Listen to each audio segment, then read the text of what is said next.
صباح الخير أعزائي المشاهدين، أهلا وسهلا بيكم في مكان جديد.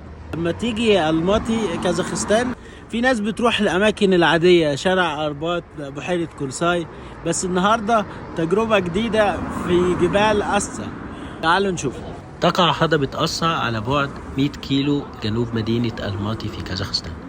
هضبة أسا تابعة لمجموعة جبال اسمها جبال ألاتاو على ارتفاع يتراوح من 2200 ل 2700 متر فوق مستوى سطح البحر. زمان كانت الهضبة دي نقطة عبور قوافل التجارة من أوروبا وآسيا الوسطى للصين والهند، وعشان المكان مرتفع بدرجة كبيرة عاملين عليه مرصد اسمه مرصد تورجين بيستخدموه في الأرصاد، كمان مرعى صيفي لرعي الأغنام في الصيف، ومنطقة سياحية للتخييم وجذب السياح. والرحلة كانت مدتها يوم واحد، تابع لإحدى شركات السياحة هنا في كازاخستان. بداية البرنامج زيارة